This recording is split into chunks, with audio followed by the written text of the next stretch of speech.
So obviously the Bruins loss to Minnesota is pretty devastating. Quad 3 loss at home, unacceptable. But where do the Bruins and Mick Cronin go from here?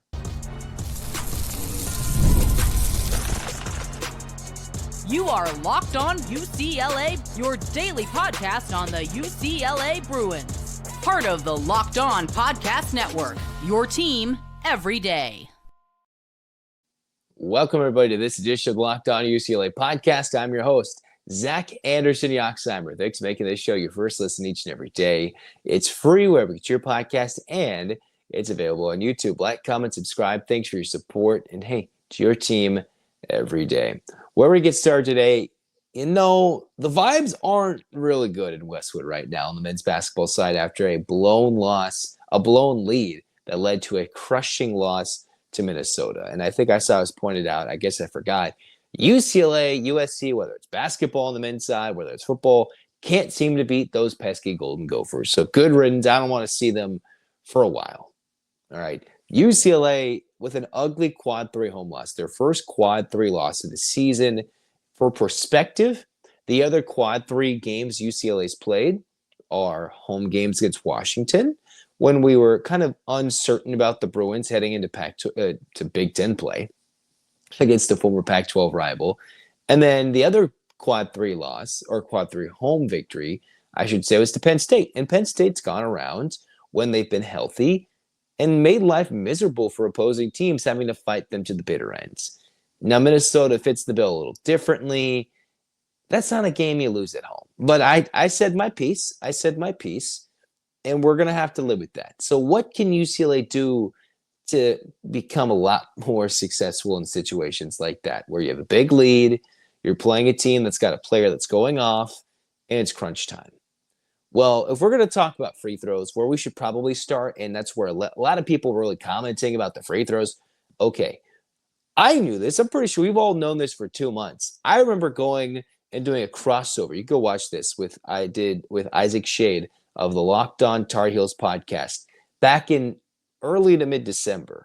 And I was, semi-serious, semi-joking, semi-serious again, that if UCLA got a big lead against North Carolina, the only thing North Carolina could do to come back against the Bruins was if UCLA was going to miss free throws.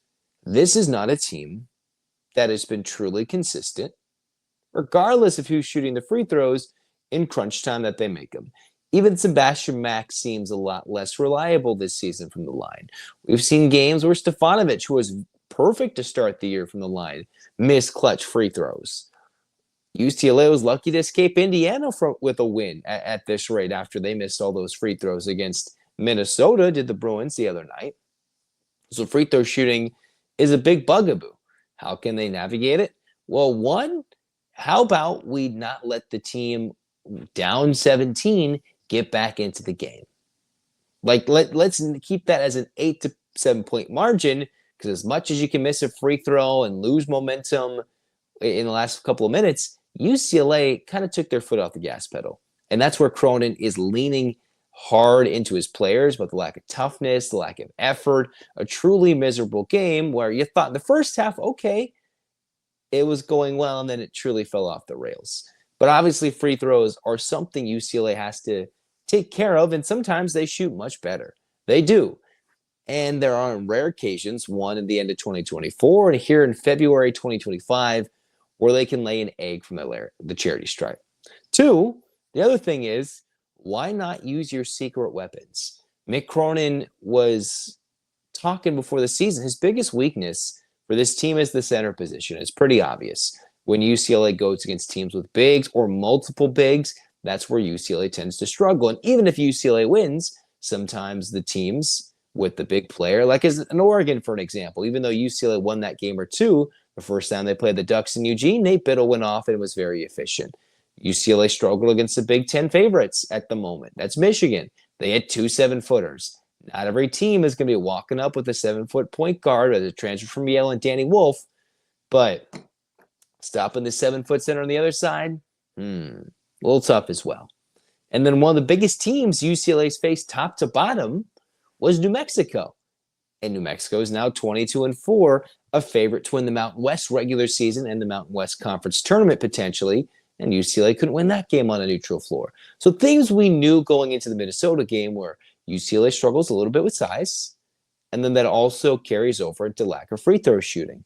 Some weaknesses that you normally don't expect when you're up 17 to hurt you as much, but they did. They absolutely did. What UCLA needs to do is regroup. We know a Cronin scream sesh is probably happening in practice as we speak. Whenever you're watching this, Cronin's probably sitting there at home frustrated that he couldn't win his 500th game. Well, as much as he probably won't say it, it means a lot to him. A lot to him. It means so much. That's how mad he was after the game, as expected. Now, Cronin, for some reason, and the UCLA Bruins in the Mick Cronin era have to be utterly embarrassed, it seems like, every time for them to push the pedal to the metal, right?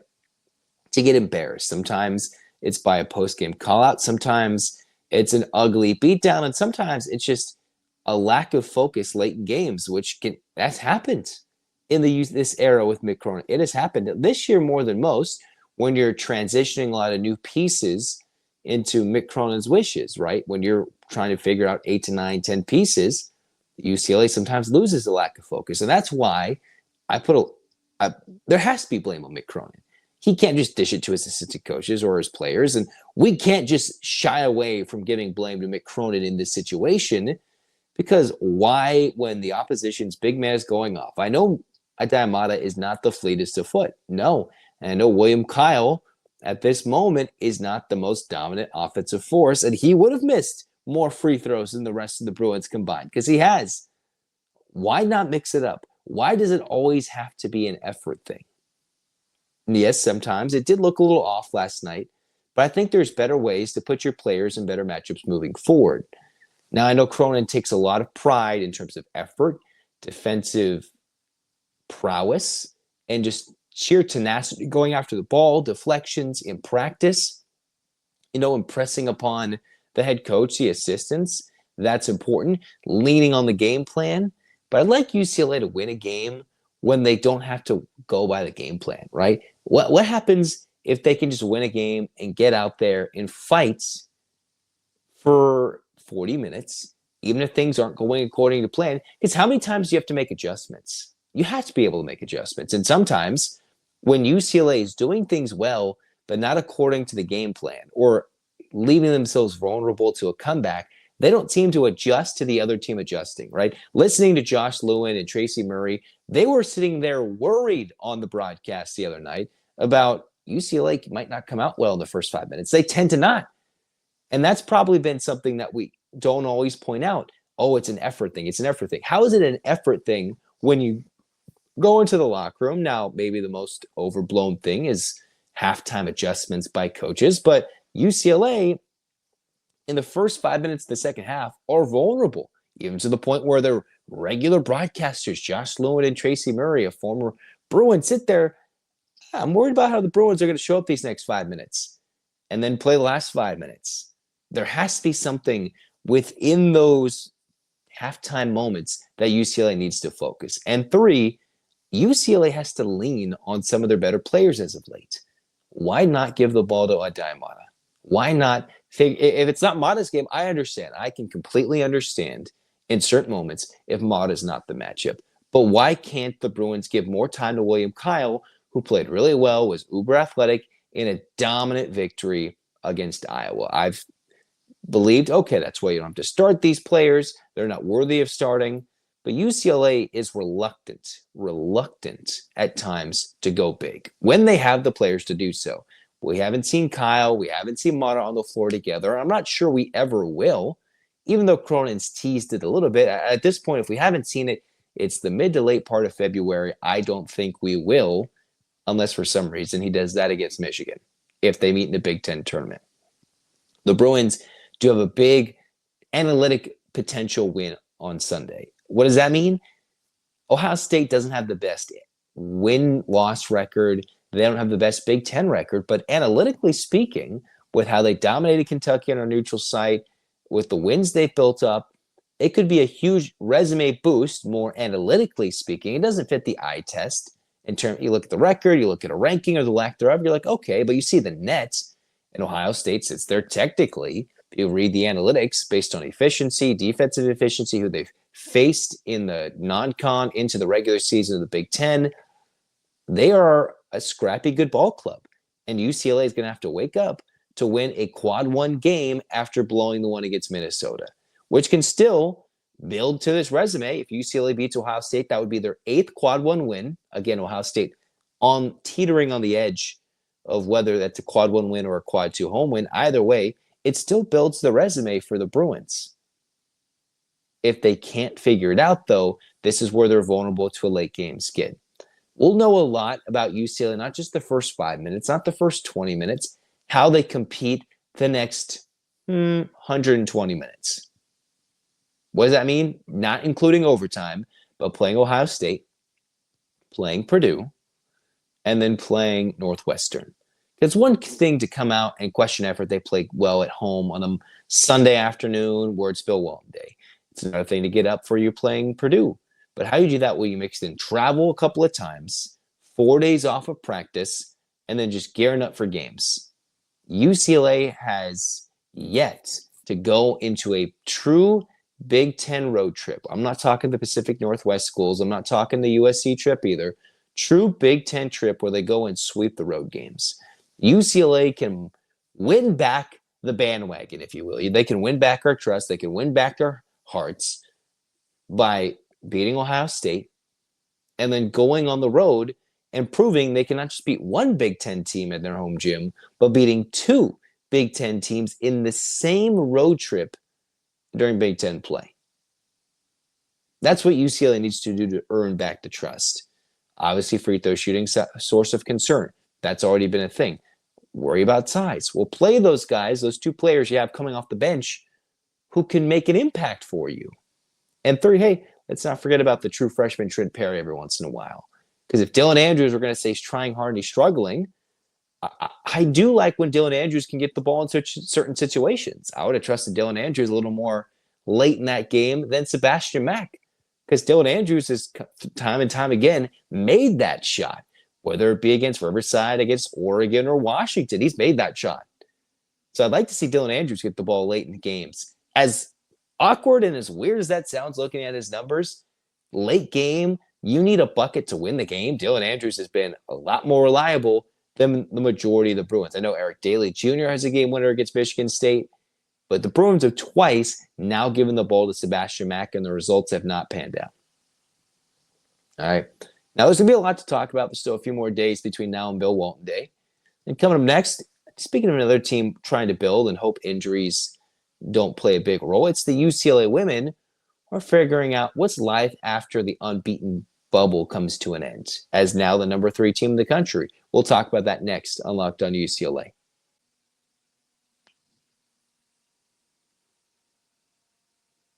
This is a message from your sponsor, Intuit TurboTax. Hey, Taxes was dealing with piles of paperwork and frustrating forms and then waiting and wondering and worrying if you're going to get any money back. Now, Taxes is easily uploading your forms to a TurboTax expert who's matched to your unique tax situation, an expert who's backed by the latest technology, which cross-checks millions of data points for 100% accuracy. And while they work on your taxes, you'll get real-time updates on their progress. And, oh, how about this? You get the most money back guaranteed, all while you go about your day. No stressing, no worrying, no waiting. Now this is Taxes. Intuit TurboTax. Get an expert now on TurboTax.com. Only available with TurboTax Live full service. Real-time updates only in the iOS mobile app. See guarantee details at TurboTax.com/guarantees.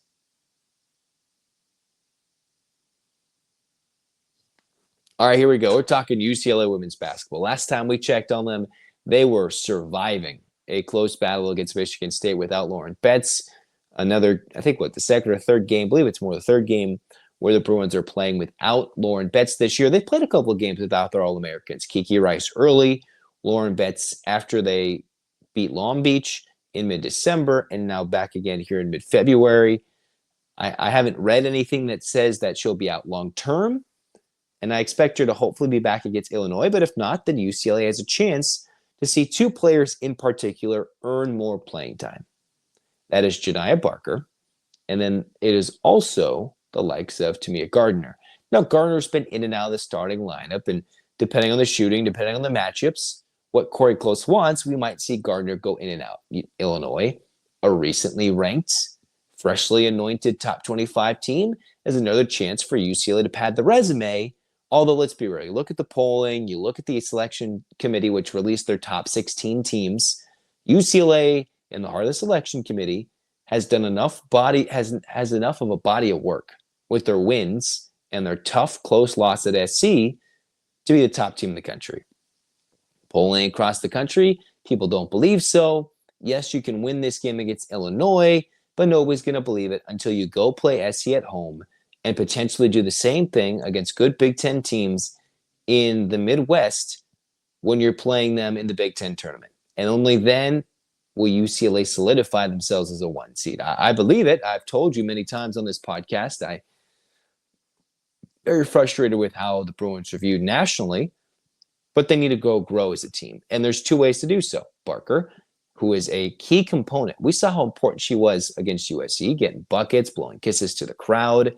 Her being on the court is a crucial factor to UCLA winning these games. She's in that same recruiting class as the UCLA juniors. She came from Texas A&M, highly acclaimed. What makes her so special? The ability at her size to handle the basketball, to hit contested jumpers, and be as physical as she is to get the rebounds. What does that really mean? It means nobody can truly guard her, but she doesn't always have a good handle of the basketball. So if she can limit her turnovers, take more high-quality looks, or in clutcher moments, take more looks and make them, then she can be a big-time impact player for Corey Close. Because at times, she's borderline unplayable when she's turning it over more than any UCLA player. That includes Lauren Betts, who touches the ball. That includes Kiki Rice, who has one of the best assist-to-turnover ratios in the country and still doesn't turn it over as Janiah Barker. So if the turnover-prone Barker kind of brings those numbers down while increasing her offensive production and showcasing, hey, if Betts is down on the floor, she can be that physical presence, blocking shots, getting rebounds. Yes, in a different body type, right? She's not 6'7", not like that. But the hybrid point forward makes her a unique matchup for UCLA, right? You can go with London Jones, you can go with Kiki Rice, but bringing Barker, that's what makes her so special, made her such a highly sought-after recruit. And UCLA has her, and she's not even starting. That's a player that should be 6th player of the year or should be a key starting member of the lineup or starting component of the lineup in the spot of Angela Dugalich. Now, you can always start Dugalich. Remember, UCLA did this couple last year with Cam Brown. She'd come in and start 5 minutes, not play as much. So Corey Close will mix it up. We see this with Mick Cronin on the men's side. He won't start a Aday Mata, or he won't start, whoever. He's going to ride with their starting 5, have a set veteran lineup, get your first couple of plays in, get your scripted lineups going before you adjust or try to. I'd like Barker to come off the bench a little sooner at times. Now, this is where Timea Gardiner can come in. If she is getting those open looks like she was against SC, she needs to knock them down. And if she does, UCLA can win that game.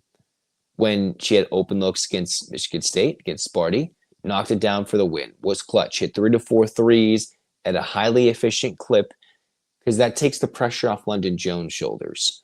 Because Jones has turned more into a ball-handling backup point guard when Kiki Rice is off the floor, or someone who can bring the ball up rather than the snipe it from 3. That's Gardiner's role. Jones is expanding her role the longer she's become a UCLA Bruin. Corey Close is putting more on her plate as an upperclassman. Gardiner, still transitioning into life as a Bruin, is a very key piece. If she can add to the three-point weaponry that UCLA has, because the Bruins aren't the most efficient, most reliant team from 3, but when they can make them, I don't think UCLA loses. Even if they play bad, I don't think they lose if they're hitting it at a highly efficient clip. Unless they're turning it over 20 to 25 times like they did against SC, unlikely that they lose. So if Lauren Betts is out against Illinois, look for those 2 players to hopefully build upon as not just supporting cast members. No, they are key components to UCLA victory. Because Corey Close didn't just go lose Charisma Osborne or a veteran leader like Cam Brown. You didn't just lose Emily Bessoir. Yes, remember her last year early to injury, and then lose some key pieces while not.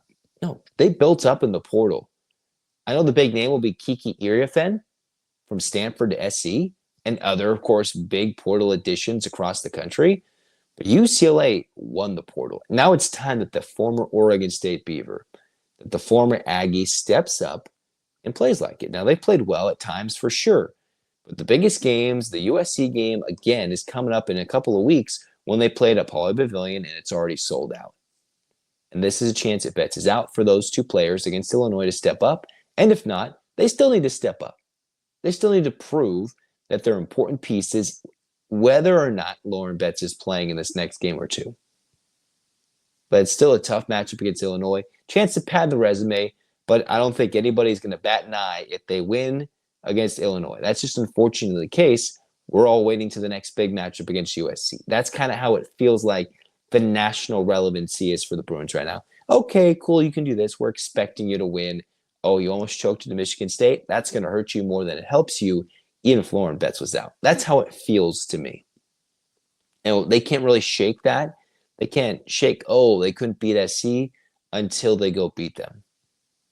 From now, we just worry about the health of Betts, the improvement of the other players, the growth, again, of Gabriela Jaquez, hopefully also has a good game in the next couple of outings, get her confidence back. And then the Bruins can be that dominant machine, that unstoppable machine that fires on all cylinders in the next couple weeks. Third segment, we're going spring sports. We are talking baseball, softball, and seeing what the Bruins are going to do. Good record so far. How good? We'll talk about it next.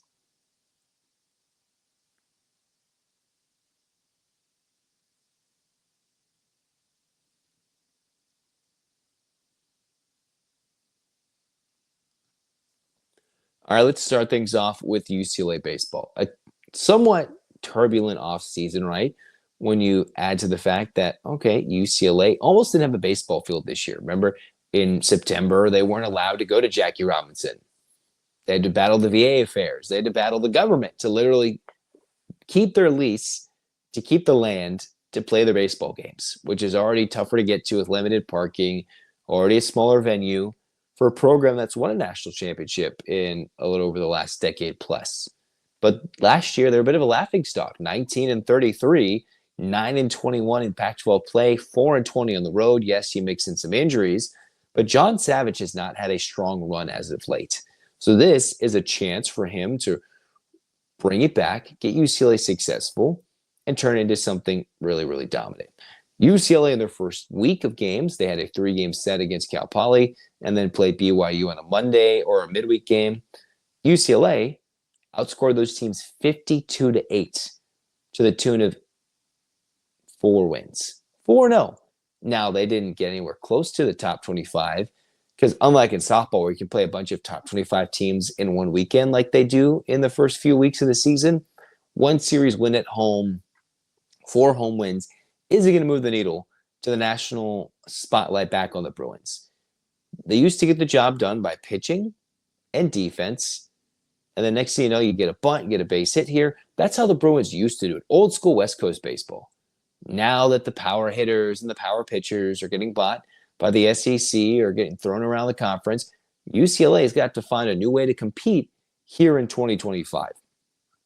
Enter in some names you might not recognize, like UCLA's leader in batting average. You have Peyton Brennan or the likes of a Dean West, who's UCLA's third best hitter in terms of OPS.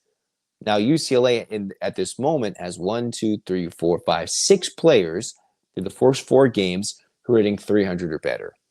Now, you look a little deeper down the lineup and you see 3 or 4 hitters hitting mid-250s or less with strikeouts in almost 45% of their plate appearances.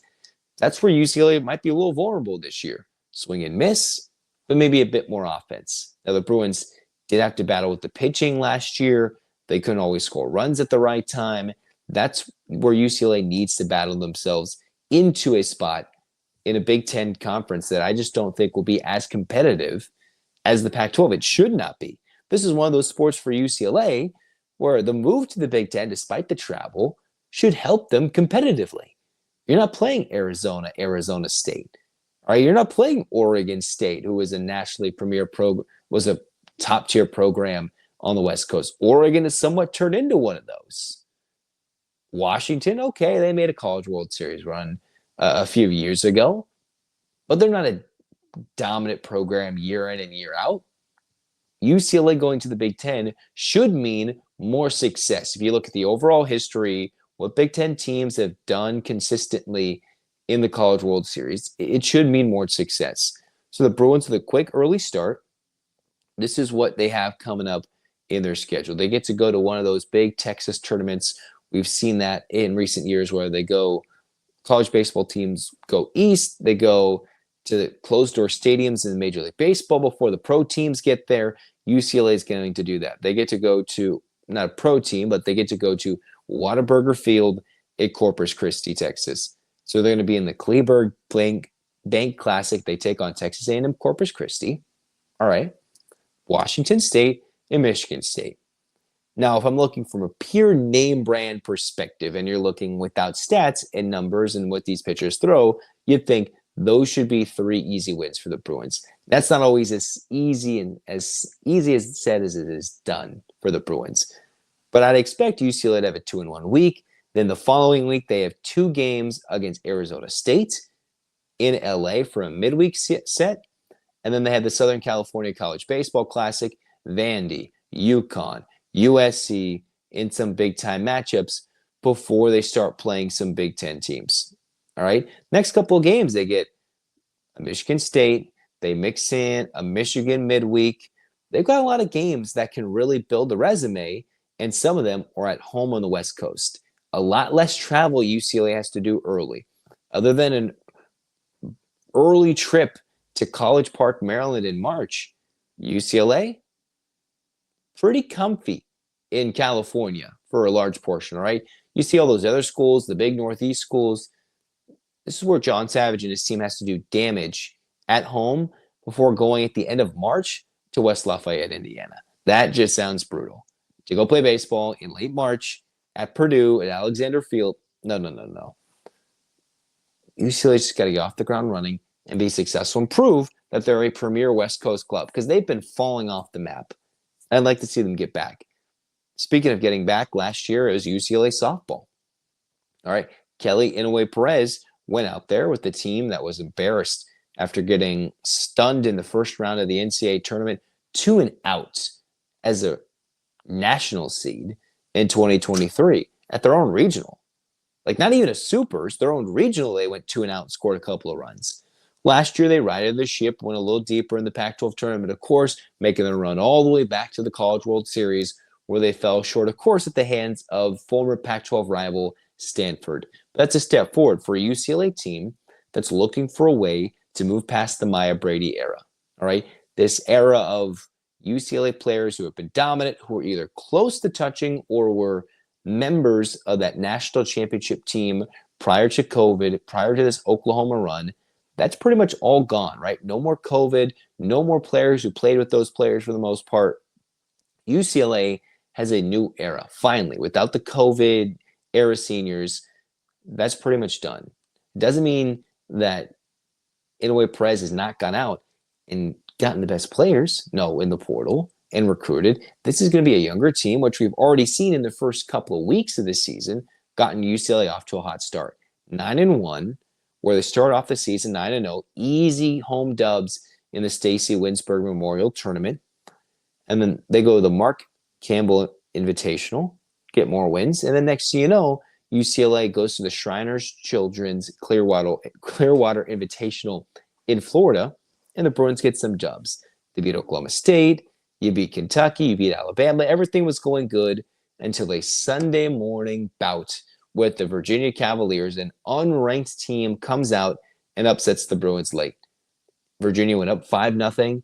UCLA clawed their way back with 6 runs, took the lead before the Cavaliers hit a 2-run walk-off bomb to knock off UCLA. Now, the Bruins are still, even with this loss, a top 4 team in the country, projecting to be a team that makes it to a regional, that hosts the super regional. They're a unique team that I wonder, okay, what's Big Ten life going to bring in the softball world, right? These spring sports, I expect success for both baseball and softball, hopefully in their new conferences. Only time will tell. Am I an ignorant West Coast ball fan, right, of softball or baseball? I very well could be.